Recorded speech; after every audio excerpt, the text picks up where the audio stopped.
Morning, everybody, and a warm welcome to you all. Can you hear me at the back? I know this is a fairly small minibus, but nevertheless, I do want to be clear so you don't lose out. Thank you. I'm Sandy Murray, and it is such a privilege to take you to one of my favorite cities, Pretoria, and I really hope that you enjoy this day. I spent 5 years of my life, my senior school years, high school years, at Pretoria High School for Girls. I also returned to Pretoria to swim Masters championships at a pool called Hillcrest, which is a wonderful old government pool. So that's lots of fun and very challenging. And I also come back often to visit the museums. This place is very rich in museums and history. And then accompanying us today and having packed all your luggage is Gert. Gert loves the city as well. He's a rugby fan and he comes to watch his favorite teams, the Blue Bulls, who play at the renowned Loftus Versfeld Stadium. So we're in good hands with him today. Just a few safety measures for the bus, please. And that is the windows don't open, but the aircon should be set about 22 degrees. So please say if it's not comfortable for you. And then the other thing is, please no eating on the bus. I have provided you water, so that should be fine. And also some rubbish bags. We can leave the minibus in a good condition. And there are also seat belts. I've checked to see that they're working, but please use them. I always tell my students that if the bus is going at 60 and they're not wearing a seat belt, the bus stops, they will still go at 60. And despite learning physics, they don't seem to be able to connect the dots, but I'm sure you do. And then there are no toilets on the bus. And unless there's an emergency, we will there'll be a toilet in about 1.5 hours, and that's the length of the tour this morning. And all of it except one stop will be in the minibus. And then we're going to be traveling in a north and northeasterly direction some of the time, and also in a westerly direction. So this is the southern hemisphere, and the sun will rise on the right-hand side of the minibus. So those of you who feel that the sun is too sharp, there are blinds which you can lower slightly if you need to. Then there are also, as far as photographs today go, plenty of opportunity, especially when we stop at the union buildings. It is a government key point, but we are only on the outside of the building, and it's an ideal place to take photographs and to enjoy the full view of Pretoria. And then for our 1.5 hour tour, I'm going to introduce you to the town of Pretoria, known commonly as Tshwane these days, but the heart of the city is often still referred to as Pretoria. It's got a very, very rich history, going all the way from the Stone Age, Iron Age, the establishment of the independent Zuid-Afrikaanse Republiek, the South African Republic, and then eventually to the modern day. And so I'm going to weave these tapestries together for you, these rich cultures, these traditions. And one way of doing it is through the names. And you'll see both the traditional Afrikaans names and before 1910 and certainly 1900, most people simply referred to the descendants of the Dutch, the Boers, who later became the Afrikaners, and well, part of the Afrikaans community. And then there's also a lot of name changes that reflect the democratic South Africa. So you will see that these will obviously will be people who have sacrificed a great deal for our democracy. So we're going to start off now. Everybody comfortable? You all had a toilet break, I see, which is really good. And you've got all your luggage because we'll be dropping you off at the Sheridan Hotel later. And as our only stop where we will be getting out, here it will look after your luggage. He's always very meticulous about guarding the bus. So there's no problem with that there. So we're leaving Irene Country Lodge and we're going to be traveling left here, thanks, Gert, along Nalmapius Road. He was an early immigrant from Hungary. And on the right-hand side, you'll see these huge Hungarian barns of his farm. Today, they're part of the Irene Dairy Estate. He was an entrepreneur, and we'll come across a lot of the things that he did later on in Pretoria. And then we're going to turn left here into Main as we head through Centurion. But should we have gone straight, we would have come to the homestead of General Jan Smuts, who was part of the Boer forces in the South African War, and later one of the prime ministers of the Union of South Africa. And Britain was a part of the Commonwealth in the First and Second World Wars. And Smuts went on to be a very prominent military figure and also present at the Treaty of Versailles and establishing the British Air Force. So a very amazing international figure whom you may well have heard of. So this area is the outskirts of Centurion. It used to be called Verwoerdburg in honor of the Prime Minister Hendrik Verwoerd, who implemented apartheid. But that name was offensive to many people, so it is changed to Centurion, and it is the stop of the Gau train on its way from Johannesburg to Pretoria. It carries lots of commuters every day and stops here because it disgorges its sports fans, especially for rugby and soccer at the local stadium. So at some stage we will cross over it again, and some of you will have caught this train from OR Tambo. We're very proud of it, our high speed rail here. So we are now turning north onto the N1. It's our national road, and it runs all the way from Cape Town to the Zimbabwe border at Messina. So you can get an idea of the very good structure of these roads. And it's not rush hour, so this is a very quiet stretch. You're going to turn off very soon to at the sign that says Pretoria and begin our tour there. So here we go onto the R21, and we're going underneath a very interesting intersection called the Flying Saucer.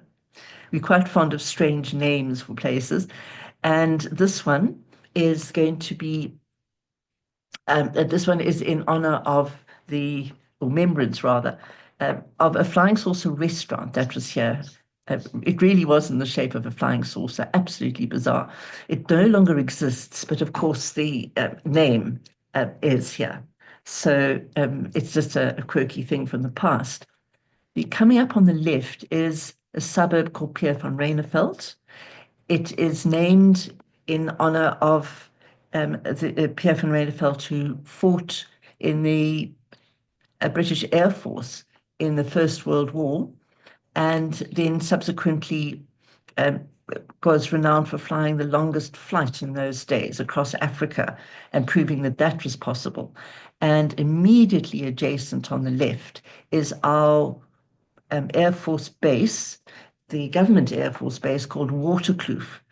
And just after we've gone and past this off-ramp called Solomon Mahlangu, so that's a name that will crop up later, I can tell you that this is a place of high security where the president's jet is kept, and also VIPs are welcomed here, and heads of state.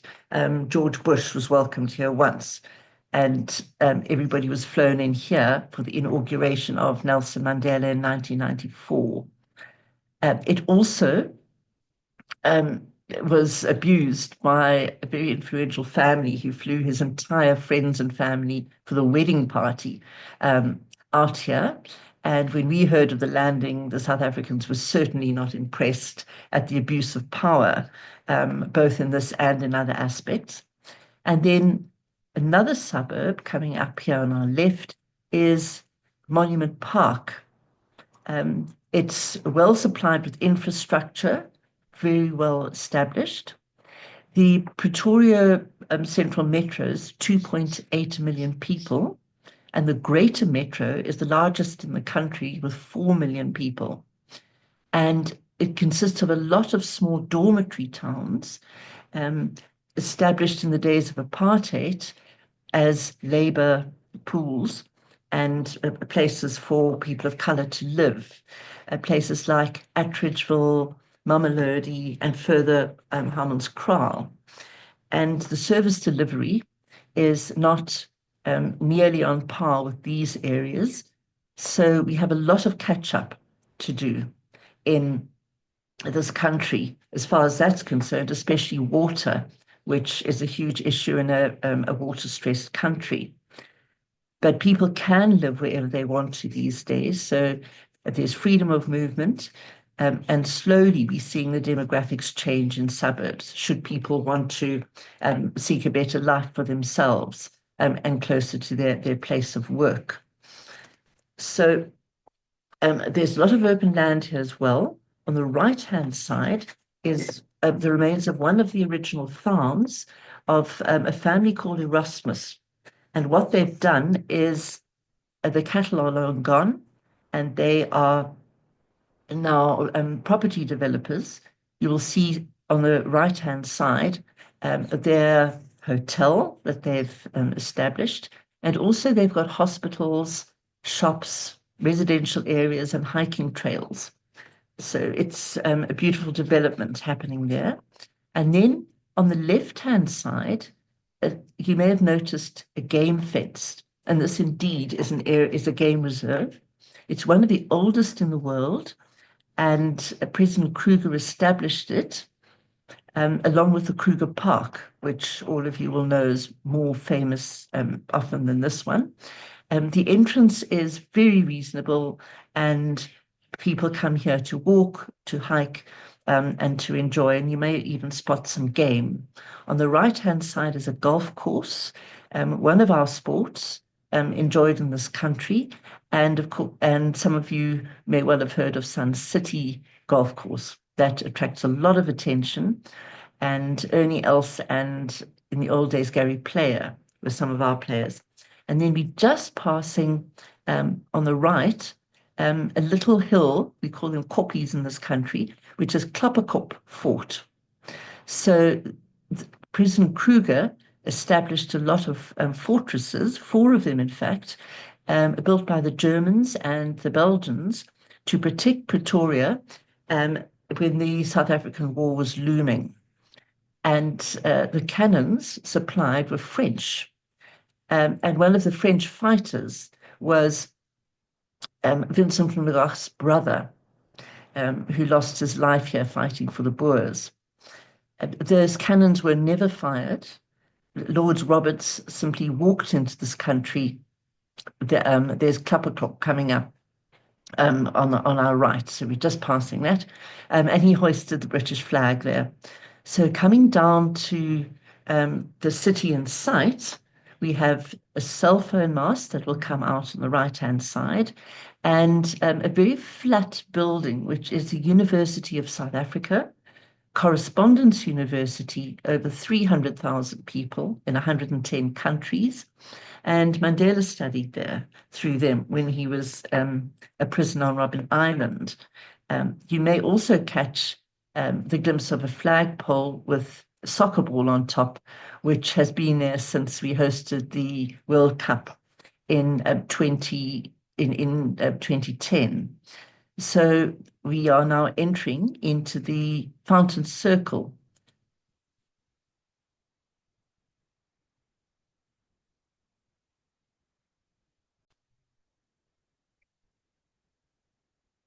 We're now entering traffic circle called Fountains, named after the perennial spring just on our left.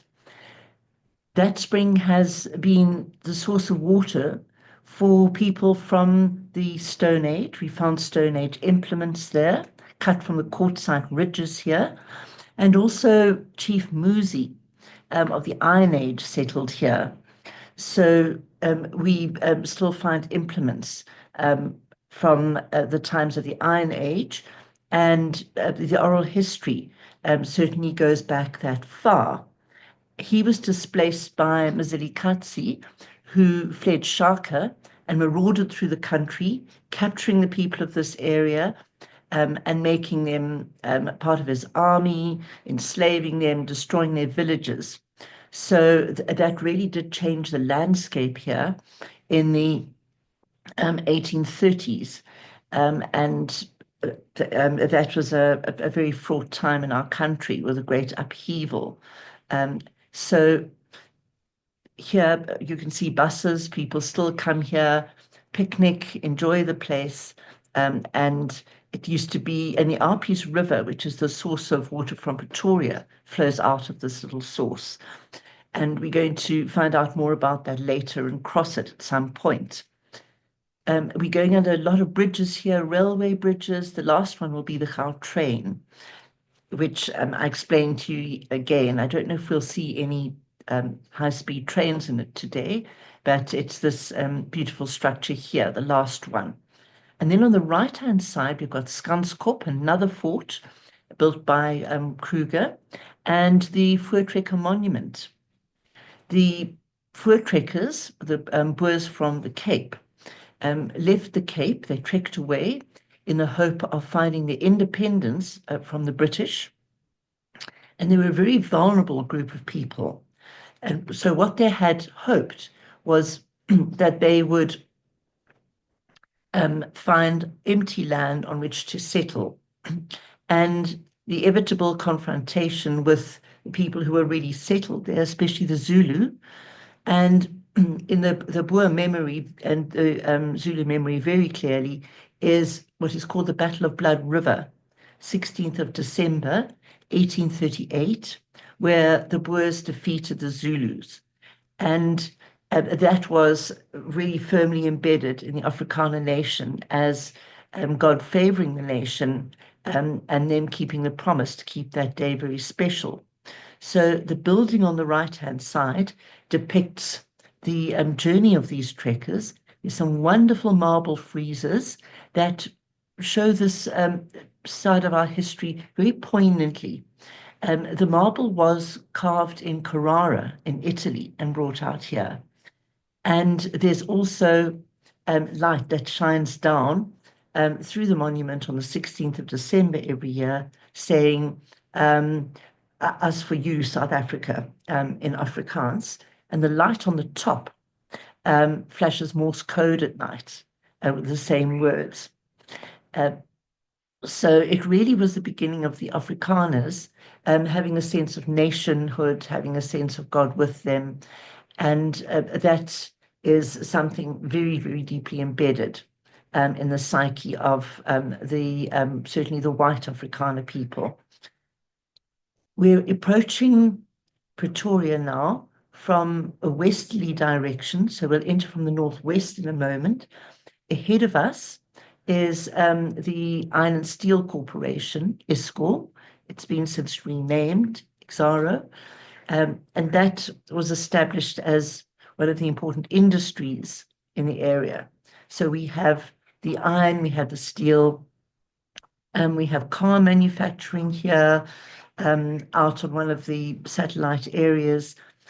So Pretoria is really a place of incredible industry and work in many senses. And we're going to turn right in a moment after ISCOR, but a major employer and contributor to the building of this nation. Yes, here it is. Thank you. So here we descend into the city from the northwesterly direction, and you'll see how we drop in altitude. So we're leaving the what we call the high felt of the grasslands, and we're descending into the city bowl, and transitioning into the savannah, which South Africans know as the bushveld. And the altitude here will be much lower, about 1.5 instead of Johannesburg, which is about 3,000. And it is warmer, about 23 on a warm winter's day, and over 33, sometimes up to 40 has been recorded in summer.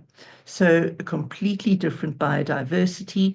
You'll see the plants change, a lot of thorn felt, and um, it's still a feel of the city to keep its indigenous vegetation rather than Johannesburg that was planted with a lot of English plants and plane trees to reflect the history of a large proportion of British people who settled there. So ahead of us is Freedom Park, a fairly new development with the democracy in South Africa. It commemorates the people who sacrificed their lives for the cause of freedom. There are wonderful remembrance walls and fountains, beautiful vista from up there. And there's also a museum that shows you Stone Age, Iron Age implements, the Bushmen or San people's bows and arrows. So a lot of people enjoy visiting that very much. So this is one of the big um, entrances to Pretoria, and an important one in that you start seeing government buildings because this is an important center of administration. And coming up on our left is our prison, named Kgosi Mampuru, after one of the Tswana chiefs who resisted the Boers, and lost his life as a result. I mentioned Solomon Mahlangu earlier, the off-ramp. He was the youngest person to be incarcerated here and ultimately hanged. So this place has a very sad history of hanging. And opposite Freedom Park is a huge some symbolism of the healing power and the recognition of people's contribution and their lives to the country. And then coming up also on our left, the military headquarters of the South African Defence Force. So strange that it's right next to the prison, but that's how things are built. So you'll see lots of government buildings that was obviously the seat of power and the seat of administration. And after this bridge, also, you find the archives. So they're these ones here, this huge building with no windows on the right-hand side. It's really a wonderful resource for people who are coming to do research and put together our past and sometimes reinterpret the history that we think that we know. So a lot goes in there with those resources. Those of you interested in town planning, you'll see that the roads that we're going to be traveling on are very wide. The old town is like that. It was laid out on a grid, north-south, and the long roads go east-west because you can see hills the other end. So this is in a valley, and it makes sense to lay the town out like that. And these wide roads were designed to take ox wagons and spans of ox wagons. From the establishment in the 1850s. Obviously, that was the transport, and we have wonderful memories and pictures of that. So the long road that we're heading towards is going to, well, it was called Church Street. At one stage, it was the longest street in the world. I'm not sure if it would stand, but it's been divided into four, and the names have been changed also to reflect the changes in outlook in this country. And When we turn into it, we're going to come to the old house of President Paul Kruger in this soon, and he was a president of the South African Republic leading up to the South African War. And legend has it that he hurt his thumb in an accident and it was going gangrenous. So he took the very brave decision of cutting off his thumb. This is the little house that you could easily miss here on the left-hand side. You will see a wonderful veranda and some lions statues. Those were given by the entrepreneur Sammy Marks. We'll come across him a bit later. And Kruger was fond of sitting on his veranda, smoking his pipe, and greeting the passers-by and entertaining presidents and British generals. Um, and this Motley House, a government building, and you can see the beautiful design of the indigenous pots. The Gamotle means a beautiful place, Gamotle. And it was a beautiful place. Married women had more status than their unmarried counterparts. Men used to come there and hang their hats on a rack, and the women used to take the men's hats as an indication that they wanted to marry them. So it's got a very interesting past. Today, it is the headquarters of Ditsong, the government management of many of our museums. And we'll be passing one or two of them today.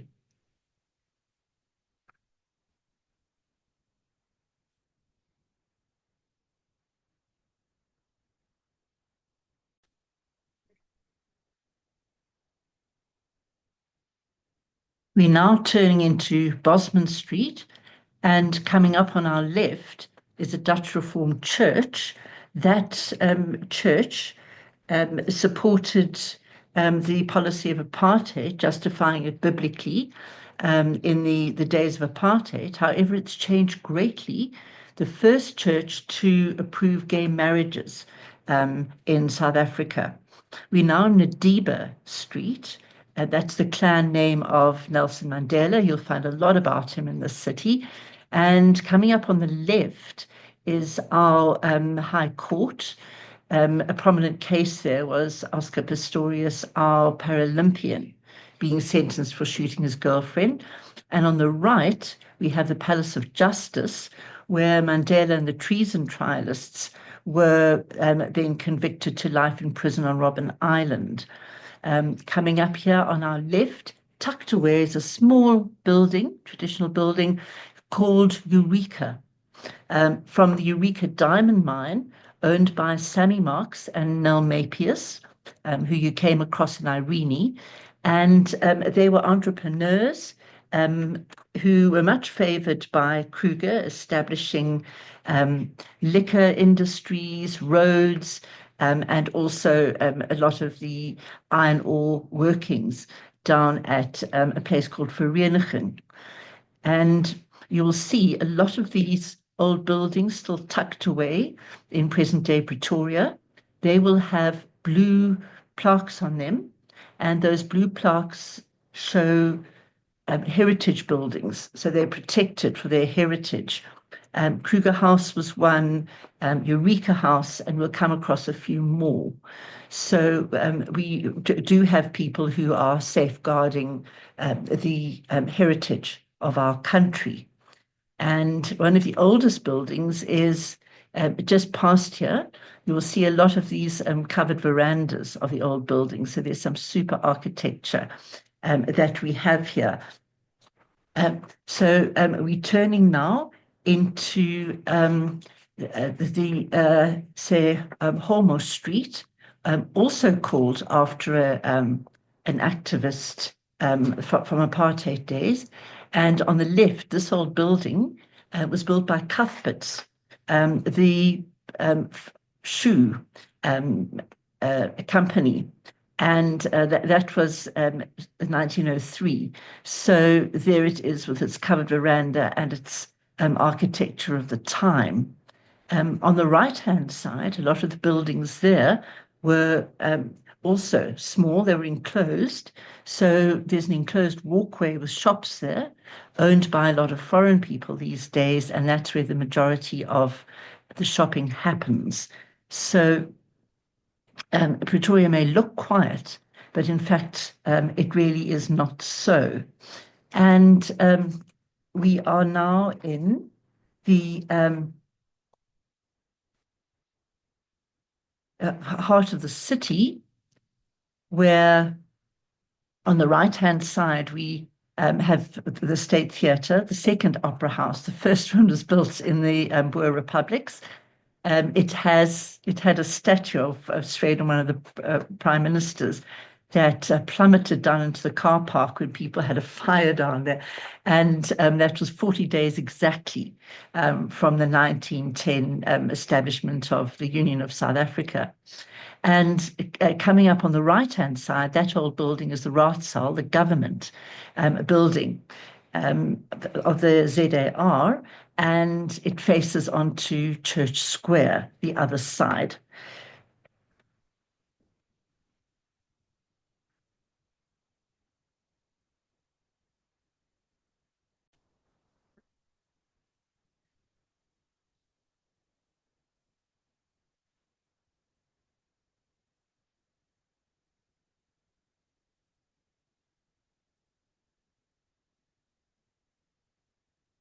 We turning into Paul Kruger Street, still the traditional name of it, and this is now the Ria Via bus, which is our new transport system, able to transport people. That's just one of the buses passing there, quite quickly through our city. And so the plan is that major cities have got right of way for buses. And also back there, there was a prison adjacent to the Raadsaal, built in 1865 by a prisoner. I'm sure that must be a world first. There wasn't a prison, so they asked the prisoner to build a jail, and in response, and as a reward, he got his freedom. So that makes for a really bizarre story in this town. We have some pretty quirky things going on here. And ahead of us, what we will see is one of our Ditsong national museums. This one is the Science Museum, Natural Science. And there's a huge skeleton of a whale bones that you'll see outside there. And it also has a large collection of stuffed birds, very well known for research. It's also got some of the Australopithecus and hominid skeletons, skulls preserved there. And then we're also going to find the trees coming up on the right-hand side is the City Hall.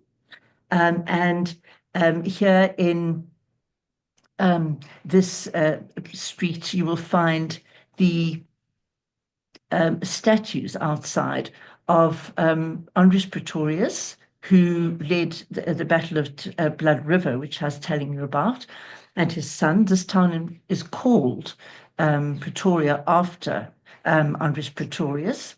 There's also a statue there of Chief Tshwane, the son of Muzi, whom I told you about at Fountain Circle, and that's the modern name of the town. So a wonderful remembrance of the great history of this town.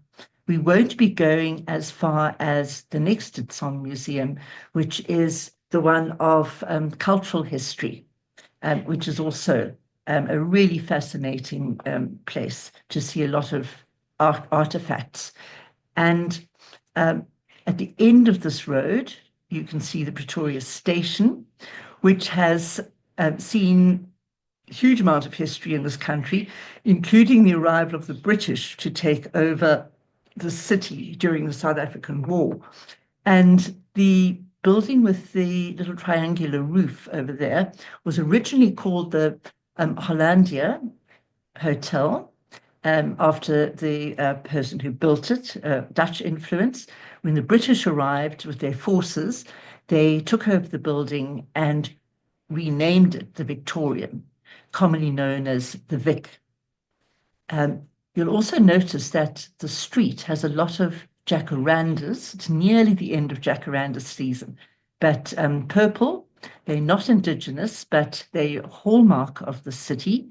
And you'll be able to see the layout and the beauty of them from um, the Union buildings when we are there. So that's something that is a real Pretoria hallmark. So the street that we're in is called after the freedom fighter who spent the longest time on Robben Island. So he really does deserve a beautiful street. And that's Jeff Masemola. On the left-hand side is Burgers Park, the original botanical gardens, with it used to have fountains and bandstands, and the place of socializing and being seen for people in their long Victorian garbs and dresses on their morning out. And opposite here is Melrose House, originally owned, well, still owned by the Hayes family. And that house was taken over by the military during the South African War. And that's where the Treaty of Vereeniging was signed, ending the war. And so Mrs. Hayes obviously wasn't happy to have all those troops and business going on in her house. And apparently her ghost can sometimes still be seen here.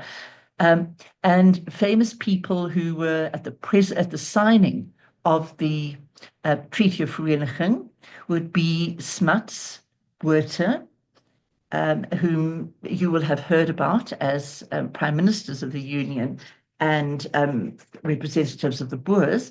And on the other side was Milner, who then went on to establish the administration of putting the country together after the war, one of the last great imperial builders for the British. We leaving central Pretoria now, and we're soon going to cross a little bridge over the Arpies River. If you remember, that was the one that had its source at Fountain Circle, Arpies meaning monkey. And there's a very interesting story associated with it, not only the building of the bridge, but Winston Churchill came out as a war correspondent during the South African War, a very young man then. And those of you who've been to Spionkop and seen the fight there between the Boers and the British, he was a correspondent there. Later, he was caught by the Boers and incarcerated in the school, the Staatsmodel school around the corner here. He escaped and he then got various trains on his journey to Maputo, and he had to cross the Arpies River, and he speaks about it as crossing the mighty Arpies River. It doesn't look mighty today. Obviously, there's the wetlands have been taken away, and it looks more like a sort of stormwater drain these days. But because we have flash floods with our thunderstorms, these little spraits or rivers can come down in flood. And in the days of ox wagons, before proper bridges, people would be swept off and ox wagons would be swept off the rivers if you weren't careful. So perhaps Churchill crossed at a time where the river was indeed mighty. So we're going to be on our way to the Union buildings now, and you will see that you will go through some more leafy suburbs, and those are the more upmarket suburbs of Sunnyside.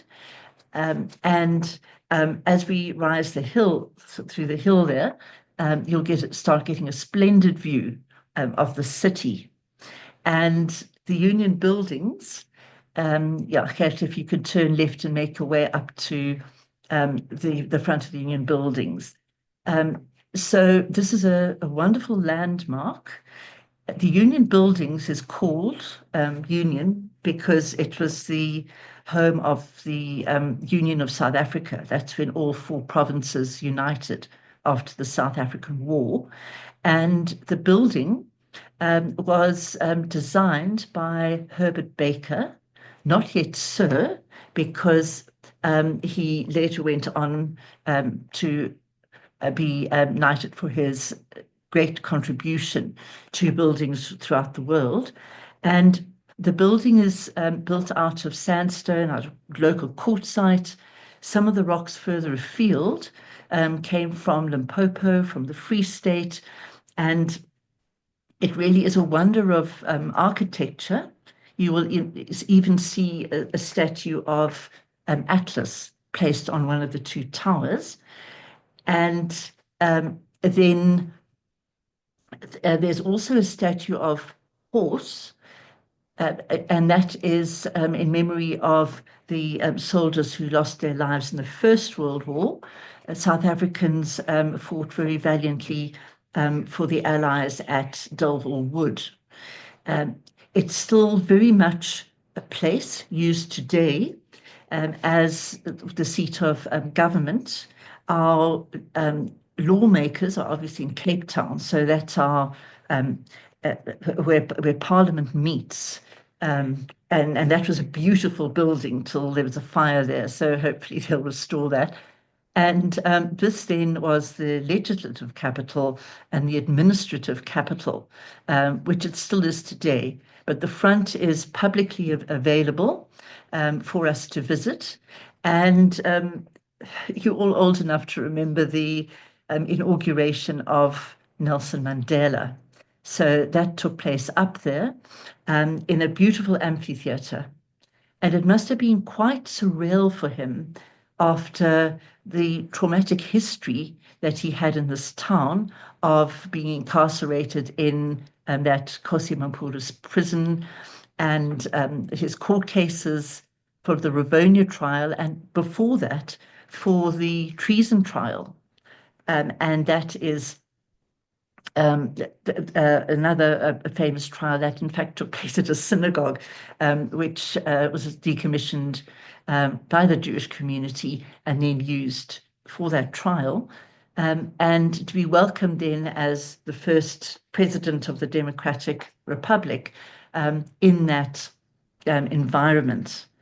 It's surrounded by embassies. So on our way down, you may well spot the embassies that are based mainly on the hill overlooking Pretoria. And at his inauguration, the lawns in front were crammed with the public. And that's a very public lawn. It was used for the Women's March in the 1950s to object against the pass laws. Some years ago, the students gathered there for the fees must fall objection to the increase in university fees. And then many of the marches by trade unions and dissatisfied public have the right to organize marches legally and to present petitions at the union buildings. So it still represents the people and the justice in this country. And recently, there's been a radio station hosts what they call Walk the Talk, which is a walk through cities. And there was a walk from Freedom Park, which we saw, all the way through the old city and landing up at the Union Buildings. It's you are welcome. We're going to have some time there, about half an hour or so, for you to stretch your legs, walk around, and take photographs. It's a beautiful day. I'll be able to point out quite a lot to you. From there, you can see from that viewpoint some of our wonderful schools that the ones in the city centre, just outside, are the single-sex schools modeled on Milner's administration. So there's the Afrikaans girls and boys, and then Pretoria Boys High. One of the old boys there is both the MP Richard Haynes in England, he's now a Lord, who was an anti-apartheid activist, and then also Elon Musk spent time there. I don't know how happy that was, but certainly he's an old boy of Pretoria Boys High. And my school, Pretoria Girls, can be seen from there. Also, you'll get a view of the other education facilities. So, in addition to our correspondence university, we have the University of Technology, and we have the Afrikaans University, fondly known as Tukkies, and a lot of student accommodation you'll be able to see there. Those of you who asked about the layout of the city, so we are traveling to one of the northeasterly points there, and you'll be able to look back at the small ridges that we came over to descend into the city. And then we'll be standing on the Magaliesberg Ridge, and to the north of us is the savannah. So you'll clearly be able to see the layout of the north-south part of the town and be able to appreciate the way that Pretoria works. You'll also be able to see the sports stadium Loftus Versfeld, which is renowned for mostly its rugby, and that's where Gert goes and watches the matches. And really get to know the demographics of the city. So it's a beautiful place to stop, to enjoy the view, and your possessions will be safe in the bus because Gert will guard it very jealously. There's a place to buy some curios, to buy something to drink. We'll meet back here. Your watches should say about 11:10. So please check that you've changed them to South African time. So we'll meet back here at 11:30. So please be cognizant of the time. You're very welcome to walk down to the big statue of Mandela below and have your photographs, take photographs of each other. Many South Africans and visitors do that. So that really is quite an iconic place. Please leave most of your possessions here. Like all the tourist destinations across the world, you get people who know that tourists are easily distracted and therefore they will prey on tourists. So please just be very aware that sometimes people lurk and so on. But generally, it is a very safe area. And photographs, you're very welcome to take those and to enjoy those. So I'll help those of you who need assistance off the bus and back on. And I'm here to point out other huge landmarks to you, and you have some time to yourselves.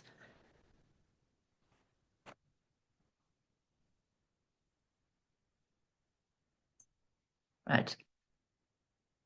Thank you for being promptly back onto the bus. And many of you explained how you enjoyed just getting an idea of the city from this vantage point. So we're going to descend. Here, thank you. I think we can go now because everybody is here.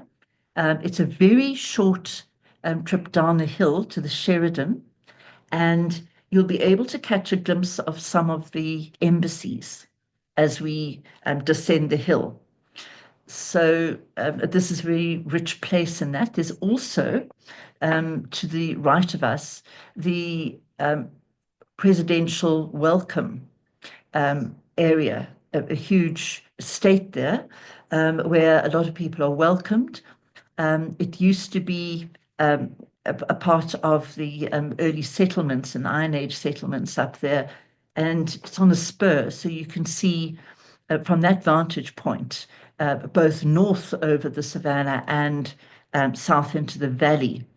Um, and it's got a vendor name which translates means a washing of the elephants, or the new dawn. And it's a wonderful old building. I've been there for the um, Duke of Edinburgh's award, when they gather all the gold award holders together, and congratulate them. And it's used sometimes to welcome people who are representing South Africa's sports people, and also when we've rescued our hostages from various situations. They're brought back, they're debriefed, and they're welcomed back into the country. So it's a very vibrant place.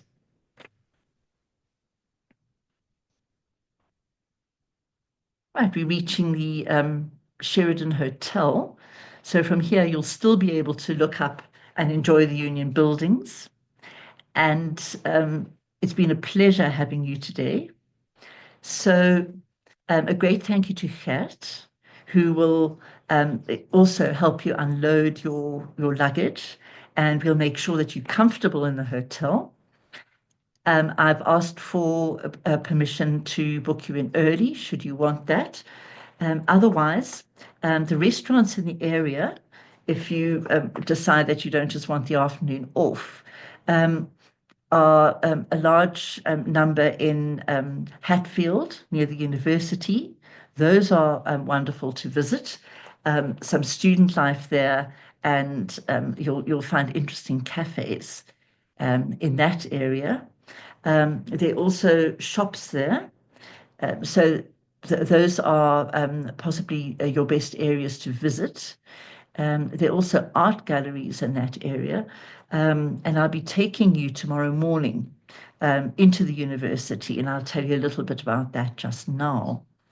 Um, Also, once we've booked you in, you're going to then have time to yourself. Tomorrow, I will collect you. Also, we'll start at about 8 o'clock, and we are going to visit the University of Pretoria, to the art gallery to see the gold from the Mapungubwe civilization. So I'll tell you about that. There's also Shanti gold, which is absolutely fascinating. And from there, we'll walk across to the Mapungubwe Museum and see what's on display there, from that very important site. The access is across a footbridge, so you'll be able to walk there easily. There is wheelchair access, there are lifts for those of you who are battling slightly. So that's what tomorrow holds. It is again a half-day tour, which will give you lots of time to rest and to be able to process everything that you learn and to enjoy just the vibe of the city. So this is now the end of the tour, and I hope you enjoyed it and had a little insight into the names of the places, the complexity, the way that this town is changing with the times. And it really is a very special place and a very vibrant place to live and to learn about. So thank you very, very much. And I will see you again tomorrow morning.